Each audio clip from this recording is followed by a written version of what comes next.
Beth Potter went into October's 2025 Wollongong Championship finals as the series leader, knowing a win would bring home a second world title in 3 years, making her only the second British woman ever to win multiple titles. She left the course in a wheelchair, having effectively blacked out on the run, with no memory of the second 5 kilometres, coming just moments after her title rival Cassandra Bogran had herself dropped out of the race with illness. Beth joins us to pick through the run-up to the grand final, the drama within it and the decisions she had to make to ensure she could start, plus the pain of only just being able to finish. Hi. Hiya. Keeping all right? Yeah, good. The dog's just going out, so just maybe just wait a couple of minutes till he goes out because I might start barking. I was going to start with just, reflections on the 2025 season as a whole before we get straight into Wollongong. Okay. Yeah. How do you look back on it? I'm really happy with how the end of my season went. Maybe not the grand final, but certainly the races leading into that grand final and off the back of the altitude block. I think, yeah, I was unbeatable in those 2 races, and I showed that I still got my run. I'm still very hard to beat on my day, and I think by the time I got to Carlo Vivari, I just didn't care anymore. I was like, I'm just going for it. Like, I am going for it, and yeah, if you want to come with me, you can come with me. But I'm going to win this. Like, I was on a mission to get there, and I didn't even think, oh, I've left myself a lot of work here.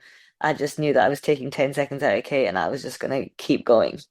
And yeah, maybe I had a different motivation that day as well. Um, but yeah, I kind of just said to myself after that altitude block, you've been close a couple of times this year, and I just didn't want to have any regrets, and I didn't want to finish the race and think, oh, I should have done this, I should have done that, and I just made sure like I did everything right. And I think, to be honest, there was so much drama in that race with the wet, the crashes, um, Everything just it was just a tough race. Yeah, it was a tough race, and obviously the build up with everything that had happened.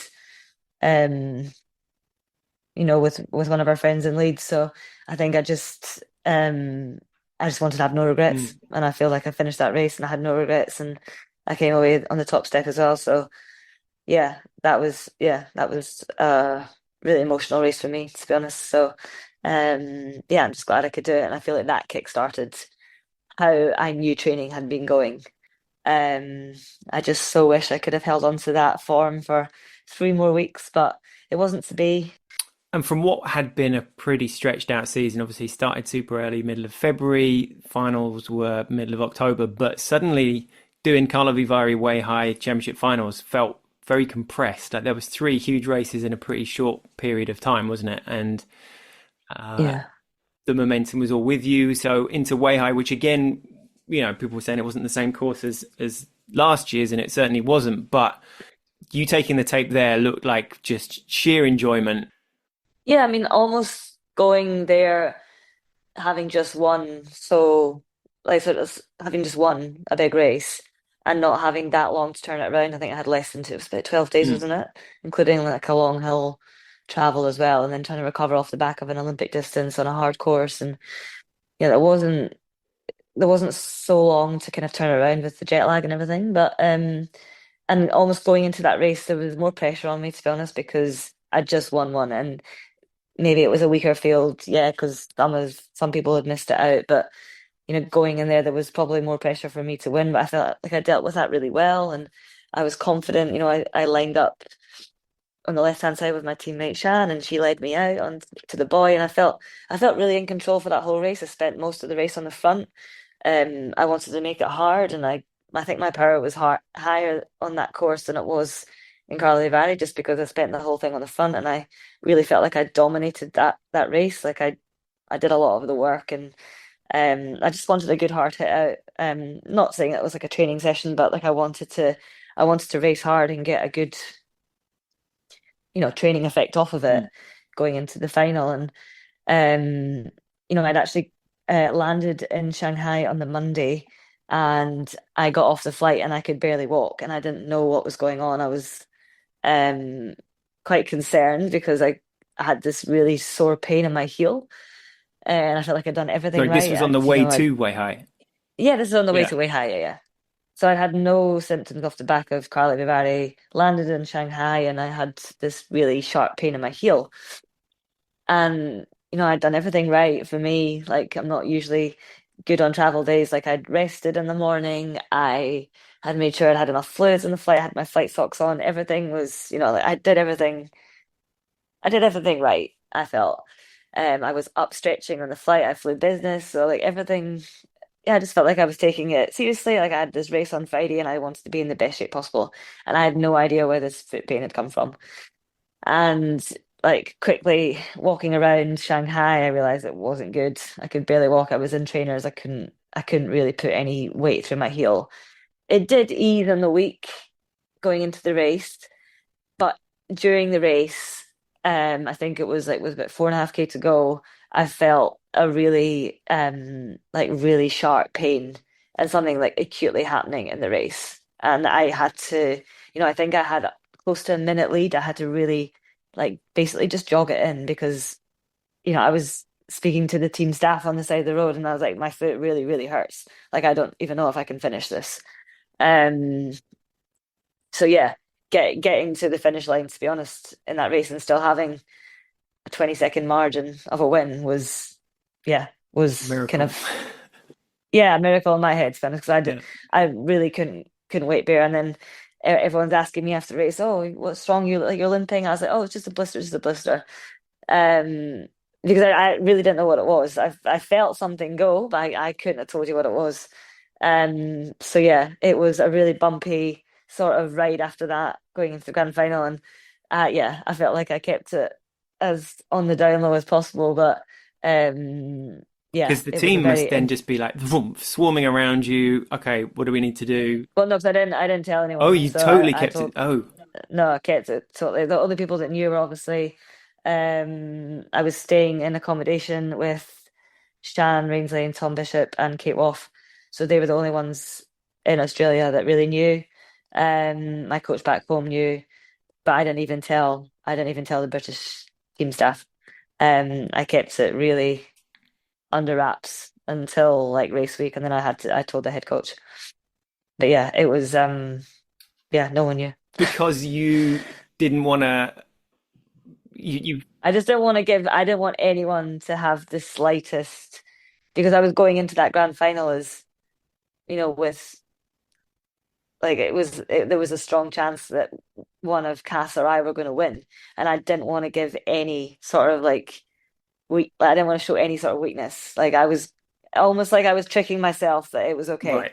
Like if I didn't tell anyone, Yeah, if I yeah. didn't talk about it, then it was fine. So So even with um like Kate or Sean or Tom, you were saying, oh, "I've got this little like." You were saying it was more than a blister, but you weren't. no, they knew They what knew it it was bad. was. I got a scan when I landed in Australia, and they knew exactly what it was. And as far as I know, they didn't tell anyone.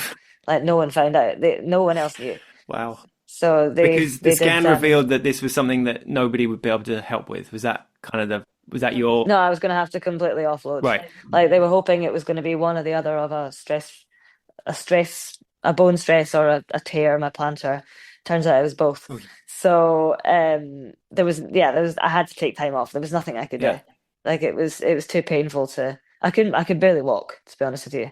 I ended up having to wear carbon shoes everywhere. So I was getting the girls were taking the mick out of me for walking down for coffee in my carbon shoes because they were the only shoes I could wear that it didn't like it would took some sort of like pain away when I was walking around. So I'd wear carbon shoes around the house, and luckily I had a couple pairs with me, so I wore them for walking around the house, and then I was saving a fresh pair for the race, hoping that I was going to get to the race in one piece.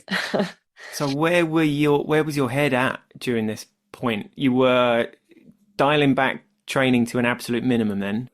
Yeah, I was basically swimming and biking. Um, yeah, that was basically it. I couldn't really I had tried a couple of runs, I tried a couple of sessions, but it didn't end very well for me. Um, Because the whole point of that get and together, wasn't it? Like it was a everybody from the juniors to the U23s to you guys in the elites were all coming together to have this great bit. So it must have been pretty difficult yeah. to stay under the radar as well. Yeah, but I managed it. I think I pulled it off. No, well, I almost pulled it off. No one, no one knew. Like you guys didn't know. None of my competitors No. knew. So, yeah, I think I've had a couple of conversations with people since, and um, I think I was just being really positive. I was actually being really positive. I was really okay about it. Like I kind of like tricked myself into thinking I was still going to be able to win. Like I really believed that. But I think something I've learned is that it's very difficult to go into a race like that when you know deep down that you're not 100%. And I'd missed some key sessions, you know, like yeah, I'd missed some key sessions, and there was probably, even though I didn't feel it at the time, there's probably quite a lot of doubt in the back of my mind that I was going to even get through the 10K without it completely rupturing. So, um, yeah, there was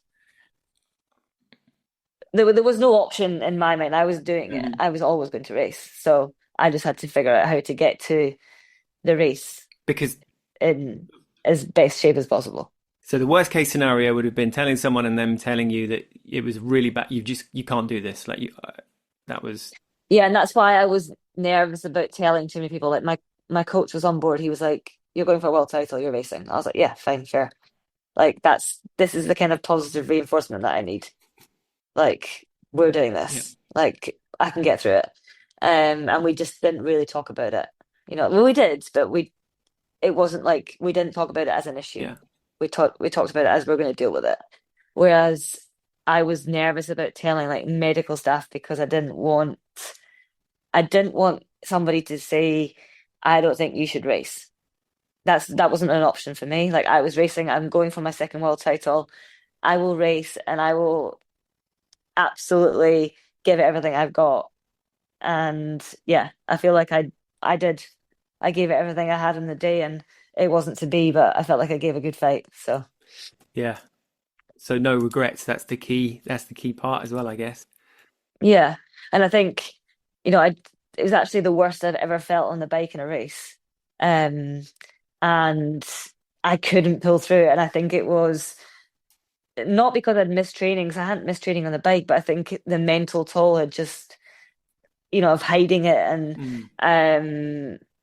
just knowing that it wasn't right. I think that emotion, you know, emotional energy tires you as well. And I think I had a bit of that, you know. Um, Like balled up yeah, inside you. yeah, I knew I wasn't right. And it wasn't like it was like the hardest bike I've ever done, but I just didn't feel great that day. And, you know, I was really trying to pull my weight in the group. And everyone actually said to me, "Oh, you looked amazing." And I was like, I felt awful. I was really like going back to some of the sessions in the winter where you're tired from training and you feel rubbish. And I was thinking, right, you can get through this. But there were several times I thought I'm out the back door. And when I watched it back, I was never really actually at the back of the group. I was always like third or fourth wheel. So, and I actually thought, oh, you look quite good, but I just remember feeling so bad. Little did you know Um, this like smoke and mirrors ability that you have. yeah, I know. But I actually had I messaged Cass after the race. We had a bit of chit chat back and forth about it. So yeah, just funny that the two of us had absolute stinkers when, yeah, to be honest, I thought I was going to win or I thought she was going to win. Yeah. Like there was no one else really in my head. I don't want to not respect my competitors because obviously I do, but we're both pretty consistent, and it would have to have taken a result like in 2023 in the boys' race you know, for something Yeah. mad to happen. And Well, if we can just dial it back to the start of the race then. So just as a recap, after Weihai, you and Cass were going in as on equal points, but you on top by virtue of world ranking, wasn't it? So you were actually number one, Mhm. which must have been a nice little kind of pump up as well. I was actually hoping to go on second because I was hoping to go and stand next to her, but anyway, it was fine. I went on first, and then Cass came to stand Stood next to next right to me, you. Right? so it was fine. It was Did fine. you think that she wouldn't do that? Um, Did you, I don't know. Well, she did, but yeah, I mean, I think it was short, not shorter, but I think the line was better to the boy from where we stood. yeah. We didn't have the current was just better. Mm. So yeah, got out. Had The swim was easy, like it was fine. It was comfortable. Didn't really feel in any trouble until I got out and ran along the sand. Ah, And I thought, oh, I'm in trouble. And then got back in the swim and it was fine. But obviously hadn't been able to do any of the because we had a prep set earlier in the week that was compulsory initially, for all of us to do with run-ins on the beach, and I that's when I had to come clean. I was like, I can't do this. You're gonna have to change it to not compulsory because I can't do it. So if you want everyone to know, then yeah. So anyway, so that um, was, but that was still a side conversation. That wasn't. That was like, no, that wasn't public. That was just changed to non-compulsory. mhm. So I just went to the pool, did my usual prep set at the pool. And then, yeah, so the swim was And you fine. hadn't. Sorry, but you Obviously, hadn't between Way High and Wollongong. Then you barely run. barely run, yeah, barely run. Yeah. I tried a couple runs, but really not. And if I had run, I'd have to take the next day, next 2, 3 days off. And that's like a shooting pain through the foot, up the bottom of the leg, all that. I couldn't really warm up. I definitely couldn't warm down. Yeah. If I got going at something a bit quicker, it was okay, but it's just the consequence the next day. It was going to be, it was going to be very sore Mm. and probably a lot worse. So yeah, So you've gone in knowing that if this is going to go the way you want it to, it's going to be freaking agony at the bottom line, but it's going to be worth it. yeah. I thought if I pull this off, This is Terry I'm Butcher gonna, in the 1986 World yeah, Cup territory. yeah. If I pull this off, it's a miracle. But yeah, wasn't to So be. yeah, and you know, going in as number one, you get that lovely sort of whatever it is, 6 minutes on the start line, waiting for everyone else to line up, Hmm. mind Yeah, racing. I think I was in a similar position last year. Probably not favorite. I wasn't favorite to win it last year, but again, I was in the situation where I could win it. And then the year before, again, I was in the same situation with Castle, like where we were going in pretty much bang on with the same amount of points. And it could go either Mm. way. So yeah, like I didn't feel like stressed about like what could happen. Like it could happen, it couldn't happen, but I knew that I knew that people would probably be quite scared of me because of the form I was coming off the back of. And I knew that I was probably sitting in the driving seat because I'd had 2 runs where they were like really good runs. And I was like, hopefully people will be scared of me. And I knew that training had been going so well up until that point. So I felt fairly confident. And I'd almost like just blocked out the fact that, I've done barely no Yeah. running in the last month. So, So you'd managed to trick those around you, and also yourself somewhat is yeah, basically. I thought I Yeah. had. Yeah, yeah. And then And yeah, I think, yeah, I just got stuck in. And, that's what I do in races. Like I just get stuck in and I just race the race in front of yeah, me. because you and Jess had a lot of work to do to catch on out of T1 as well, didn't you? Did that? It wasn't too much. Like we got there but by the bottom of the hill, to be honest with Yeah, you. but I mean, Yeah, it but was it's not like fine. they were hanging around up front. Presumably, that you must have had to dig in to close that quickly. Yeah, I mean, I got very lucky with Jess. Jess just came past me, I got on a wheel, and then at the bottom of the hill we were on. Right. So yeah, it was fine. Okay. Yeah, yeah. It wasn't like I've done harder Yeah. chases, I'd say. Yeah. Yeah, for sure. Montreal 2023, that was Yeah. harder. Okay. And then yeah, like we were just racking up time, to be honest. Like Yeah. we got up close to over 90 seconds at one point. Um And apart from being, but you said you felt terrible on the ride, but that was not the foot. That was more of a general. that was a physical thing. Like I just felt a bit Mm. empty. Um but there's been so many times like that I felt like that in training, and I'm training with the guys, and I just find ways to make it as easy as possible for myself. So whether that means, and I don't like it when people don't pull through, but I was doing a bit of that just because of how I felt. I wasn't doing it to be, Conservative. annoying. Yeah. No, no, no. Like I just didn't have it, and I knew if I did too much work, I was probably at risk of getting dropped. And I'm trying to win another title here, so I'm gonna be smart. Yeah. Like I'm not gonna flog myself just because I have to. So um I just did enough to kind of be involved and get round in one piece and still have probably, hopefully, a little bit left for the run. Mm. I guess it felt like shades of Pontevedra in a way. Like Jess was looking strong as well. Could she be your kind of Kate Waff for this scenario? And the two of you build a bit of a team. There was watching it back, like you were kind of on the inside, coming up round past the lighthouse. Now knowing that the foot was sore and so on, it looked like you were really sort of wedged up against quite a high curb on the side there as well, and where all the people were kind of packed in.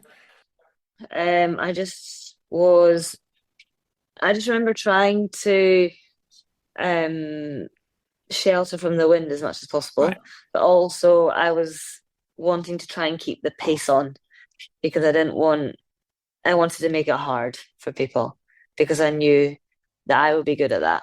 I knew that, well, I thought that the harder this is, the better I'm gonna be against everyone else. Like I, I'm fitter than, I thought I would be able to carry my fitness through. I'd be able to, run at a higher pace for longer. That's what I thought. That started to backfire really quickly on the second lap. So do you Um, do you have any sense before she starts to drop back? Do you have any sense that Cass is not feeling great? Are you hearing anything or sensing anything no, unusual? I did find it. No, because she was all. I remember leaving transition in front of her, Yeah. and when I was running, I don't. There's not much of the run I remember, so Okay. I'll just. I only remember about 10 minutes of the run, so that's yeah. Um, so I remember leaving transition before her. Is that Hmm. right? Yeah, and I remember trying to push the pace on, and I remember Jess Fulliger at one point. I was on the front pushing the pace. Sorry, Bottle of champagne. David's opening some. No, he's opening some cereal. So I remember pushing the pace, and I remember Jess turning to me and saying, and I was on the front, and she said, "Beth, you've got this. Cassandra's dropping." And I thought, "Oh, okay, cool. I'm going to win this." And honestly, less than 3 minutes later, the exact same thing seemed to happen to me. And I don't really remember much after that, to be honest. Really. Yeah, I just remember going from feeling okay, because I didn't ever feel amazing. I remember going to from feeling okay to I can't keep up with these girls. What is going on? My legs are not moving. And I remember I just yeah, that was it. That was just game over for me. And I remember seeing the lap counter and it said 3 laps to go. And I was like, I actually don't think I can get to the end of this race. Jesus. I It, thought I was gonna have to stop. I don't even remember the last 2 laps. I couldn't tell you what happened. it's crazy because it was so shocking to see Cass drop back, and then the whole sort of narrative for that 3 minute period, at least on the telly, obviously, was that she was dropping. Leonie and Izakova were coming through, so the camera was kind of flitting between those two, like how that shutdown, and then it comes back to the leaders. You're off. Will and Belinda lose their minds again, and it's like what the hell is going on? Yeah, I mean, it was a tough watch, to be honest. Like, I did watch it Mm. back, and it was a tough watch. It was a tough watch seeing Cass drop off because she looked how I then started to feel a couple minutes later. It was tough. It was really tough to watch, um, like me coming down the blue carpet, to be honest with you, and then no one come over to me for like quite a long time. I found that quite distressing, to be honest. I had to turn it off. David couldn't even watch it. Right. Yeah. I was just lying there like unconscious. I didn't even know people came over and like were like tapping me in the shoulder and stuff. I had no idea about that. Jesus. Yeah. I completely blacked out. So Um do you remember the foot being the source of a lot of pain and then that having an impact? Or no, because I just felt so bad. And when I um obviously got like one of these metrics that take your like record your sleep, and I'd seen my heart rate was like 12 to 15 beats higher. So I actually like on reflection, I think I picked up a bug or something right. because I didn't eat for like 36 hours after the race. I had such bad like reflux I couldn't eat. Oy. So I think I do think I had something, and I think it was coincidental that I also had the foot problem as well. But I think there was some sort of I think I had some sort of bug because my heart rate was definitely higher the night before the race Mm. and the night after. And I don't always tend to look into those things, but it's the only explanation I can think of, to be honest, other than the foot. But I just don't think I would have fallen off a cliff as much as that. That's crazy. And it was just the mechanical motions for you then. Like you're not remembering 5K and then you're crossing the No. line. Apparently, one of the first questions I asked when I came round in the medical tent was, "Where did I finish?" And they're like, "I don't know, I don't know. I know where did I finish in the overall? Am I still on the podium?" And by some miracle, they told me that I'd finished third. I was like, "What? Where did I finish in the race?" And they were like, "I don't know, 15th or something." I was like, "Oh my God." Yeah.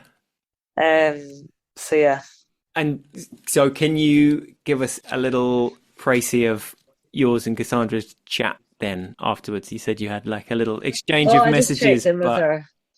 right. Yeah, I was just checking she was okay because I then heard that she had not finished. I think she was on the side of the road, Yeah. completely lying down. So yeah, I was just checking she was okay, and then just not apologizing for not pulling a turn, but just being like, yeah, sorry, yeah, I wonder if sorry there wasn't much use on the bike. I would have liked to have been more use, but I just felt really bad. and Um, she was and presumably then having some fairly similar feelings. yeah, no, she said something really nice actually. She said, I was still hoping you would win even when I dropped. So I Oh, thought that was quite nice. yeah. And yeah, she just wished me well for off season and my wedding, and yeah, said hopefully see you next year. Do it all again. So yeah, just yeah, we have a bit of chit chat Yeah. in the season, like yeah, because obviously we still have respect for each other. I know we're competitors, but um, yeah, like it's not nice when you see or you hear someone on the side of the road like that, and even in Yokohama when she crashed out.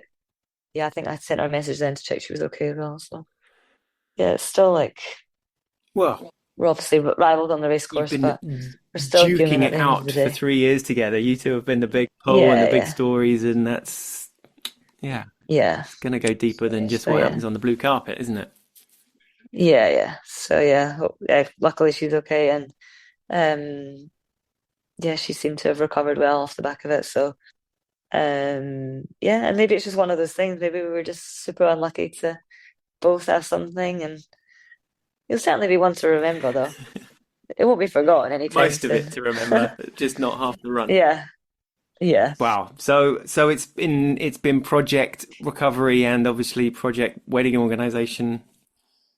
Well, I'm now married, Yeah, so congratulations. that went that was successful. A good And party. yeah, it was really good actually. Yeah, it was really fun. A lot of A people lot of made it. Taylor Swift played, or what was the first No, no, dance? we had a live band, so there was a lot of Yeah. classics. So it was good, and yes, even though I was in a boot at the start of the week, I managed to get out of the Yeah. boot and was on the dance floor. Asics kindly sorted me out with some fancy white bridal shoes. So I had them, and yeah, I did lots of loading on my foot that night. Your wedding So shoes yeah, were Asics, were they? yeah, they're really cool Well, actually. They're I don't know if they're custom, but they're like certainly I've never seen them before. They've got little like, frilly bits on them and nice. sparkly bits. They're quite cool.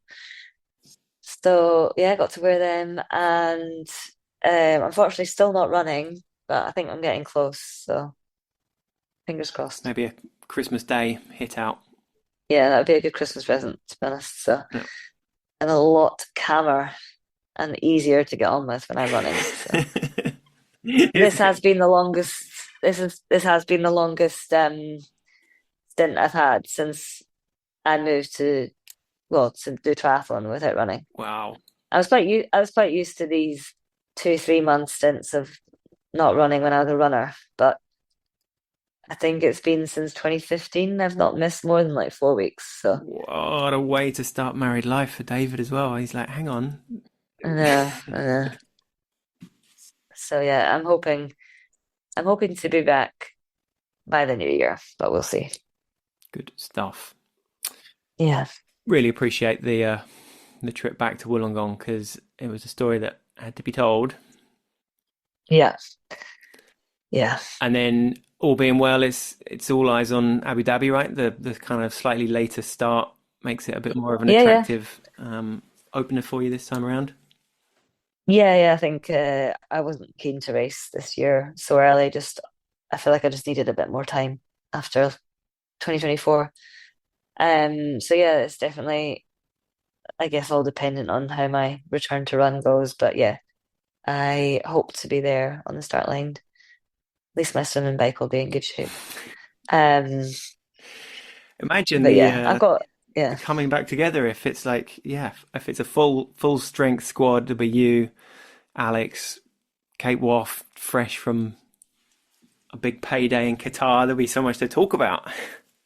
yeah, yeah. I hope to be back firing and also cylinders soon. But yeah, I'll just take 1 week at a time at the moment. But yeah, hopefully I'll be there. So on the sort of pain pleasure triathlon axis, the fire is still burning bright for next year, or like off the back of Yeah, yeah, this, yeah. brighter than ever, presumably. Yeah, yeah. I think it's given me some fuel to the fire, to be honest, to come out and um try and pull it off again. Hopefully without the injury. But yeah, that would be it'd be good to have another go at it. Yeah, Have another go at a world title. back to Pontevedra. Good memories. Yeah, exactly. Yeah, yeah, exactly. Great stuff. Well, thanks. Let you get back to Charlie and the gang. Cool. Thank you. Appreciate the time. Have a great Christmas. Thanks. Yeah, you too. See you in 26. Thanks. Bye.